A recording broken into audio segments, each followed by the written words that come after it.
बहुत अच्छे से पिन कर सकते हैं। लॉन्चर्स का प्रयोग करा जा रहा है, M79 का प्रयोग। बुरीराम यूनाइटेड तीर की तरह आगे निकल चुके हैं, बंदूक की दो गोली की तरह वो एकदम आगे गए और रुके नहीं।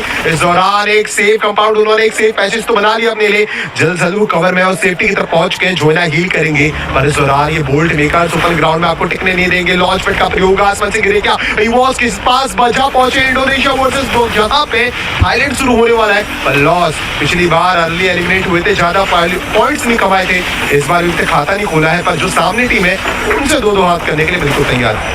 एब्सोल्युटली, और ऑल गेमर्स ग्लोबल के सामने लॉस भिड़ चुकी है अब, और पहला नॉकआउट लॉस के खाते में आता हुआ। जनरल ने बिल्कुल अपने नाम के ही अनुकूल attack leading from the front करते हुए पहला नॉकआउट दिला दिया था। तूती बोलते हुए ऑल गेमर्स ग्लोबल के सामने यहाँ पे लॉस की जनरल, लेकिन अब नॉकआउट हो चुके रिग्बी के पास मौका। क्या रिग्बी एक और नॉकआउट दे पाएंगे?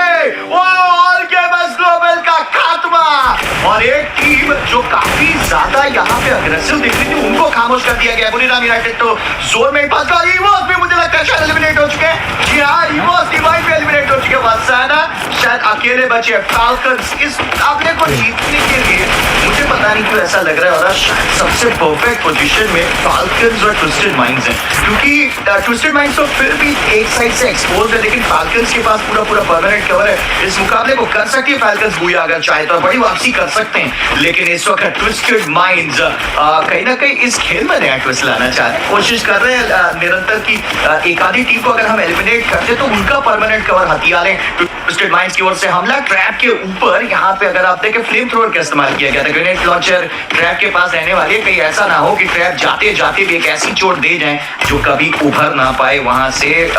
ट्विस्टेड माइंड्स और फाल्कन्स को अगर आप देखें खूंटा गाड़ के बैठे, उनको अच्छे से पता है कि उस परिस्थिति में उनको रोकना बहुत मुश्किल होगा। लायन ई स्पोर्ट्स यहाँ पे एलिमिनेट हो जाती है, एक के बाद एक अब 5 टीमें एलिमिनेट हो जाती हैं। आरआरक्यू काजू फ्लुक्सो से बेटर फ्लुक्सो ने आरआरक्यू काजू को बिना एक भी प्लेयर गवाए पूरी तरीके से छिन्न भिन्न और निस्तनाबूद करके रख दिया है। यहाँ पे बोल्ट मेकर के बीच में 18 खिलाड़ी और 6 टीमें एक दूसरे से द्वंद्व युद्ध करते हुए ऑन फायर के उस ब्लू बॉल्स को ध्वस्त करना चाहते हैं। दिबास M249X से किया गया था वार, निरंतर 100 गोलियों का मजा चखाना चाह रहे थे, लेकिन इसी के साथ बुरीराम यूनाइटेड को भी खामोश कर दिया गया है।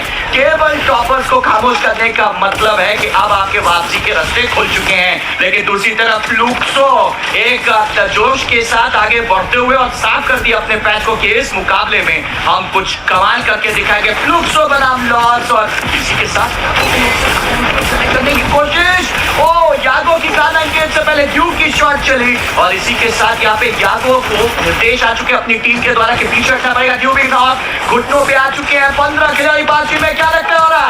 कौन सी टीम इस स्पगेटी के नक्शे को जीतने में कामयाब होगी?